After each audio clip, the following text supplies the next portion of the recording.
Right now might seem like the worst time to be an architect.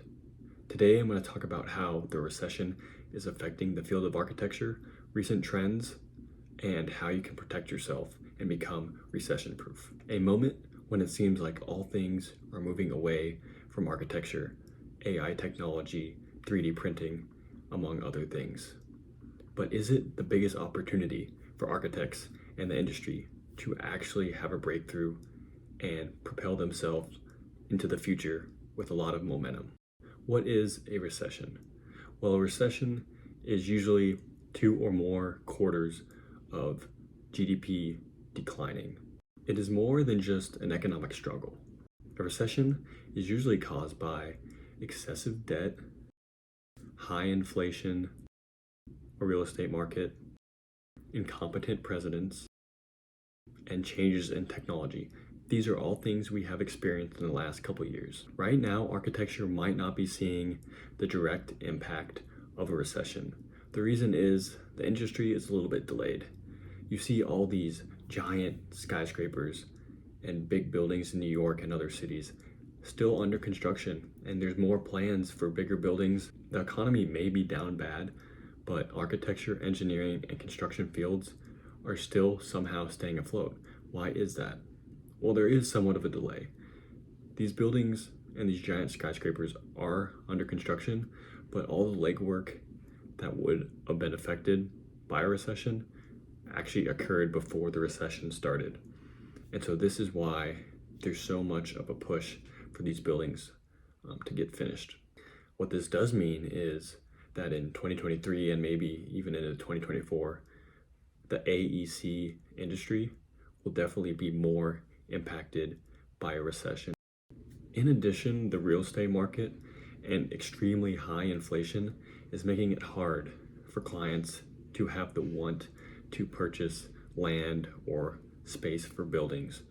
That's going to result in less jobs and less work for people in the construction and architecture industry. Now, I'm not predicting layoffs or high unemployment, but those are typically some side effects of a recession. In a recession, architects don't have as much work as you saw in COVID, and therefore the demand for people that they were hiring a lot for after COVID is going to go down. There's going to be more people looking for jobs than there are jobs available. That being said, you're going to have to hone in on your skills and be able to develop new skills, acquire new skills and techniques to set yourself apart from other people. What does a recession look like, and what are some of the effects in the field of architecture? The real estate bubble bursting does have some effects in architecture. Real estate is based on revenue and creating more money generally, where architecture and architects are having the main goal of trying to solve problems and make the built environment a better place for humans. The problem is, if there is no demand and the prices are very high in the real estate market, this creates a very volatile and disruptive, even bad market for people to buy houses, properties, and land, which in turn creates very little business for architects.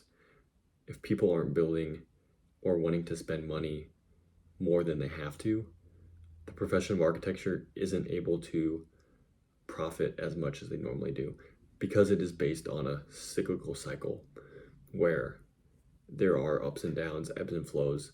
When the economy is good, architecture is booming, there's a lot of construction, a lot of things going on.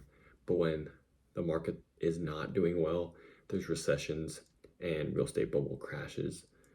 Architecture doesn't seem to fare as well. There are more layoffs. People don't have as much work because that money people like to throw away and use for fancy and cool stuff, they're saving that because the inflation and prices are high. Another issue that arises when architects are thinking about what to develop with inflation, buildings and apartments that are market rate or affordable might not be the same market rate, or they might not be affordable by the time the project is complete. This is because of inflation, and the prices will go up over the longevity of that project. And so by the end of the project, it might not be affordable as it was when the project started. And so those are things you just have to keep in mind as the market goes up and down.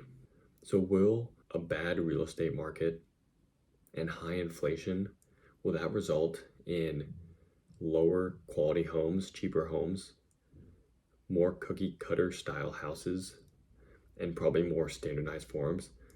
This is something that you might see when people are cutting costs on materials and also on the design. They're spending less time on it.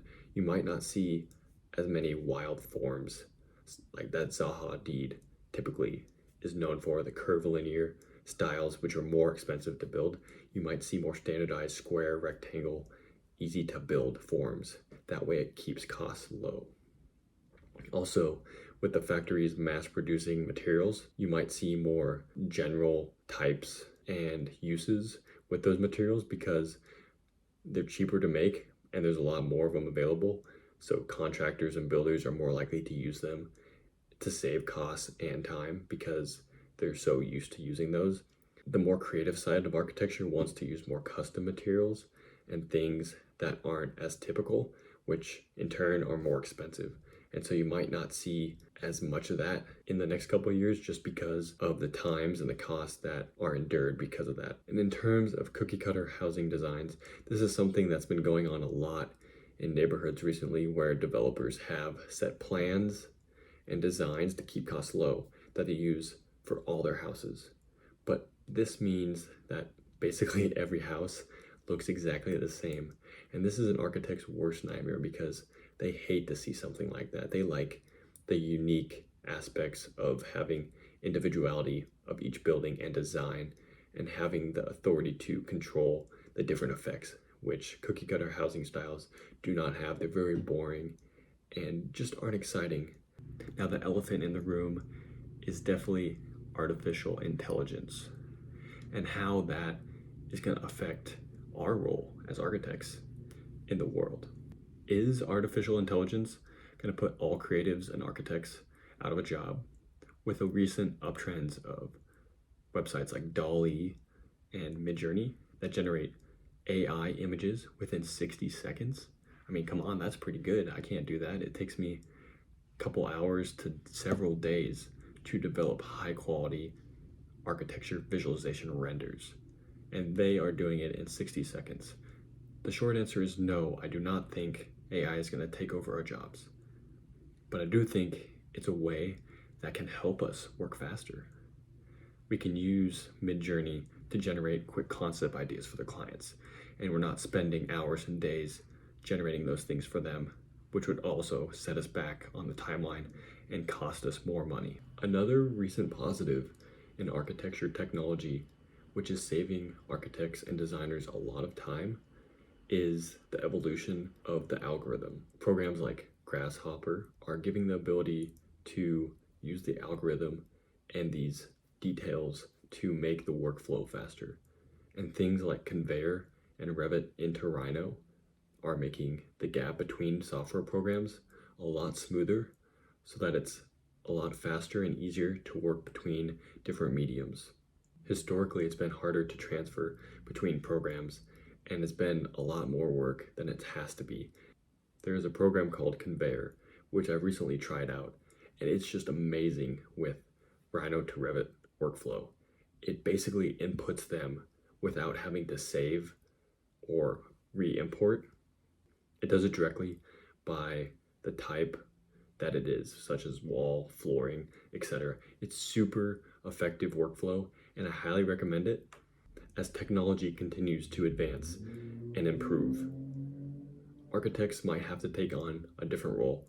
I'm not sure exactly what it is, but I think working alongside technology and being more versed in ways to improve efficiency is in the architect's best interest. And if you want to know more about the AI potential in architecture, check out this tutorial for how architects can use Midjourney AI in a beneficial way. Thank you for watching and welcome to the grind.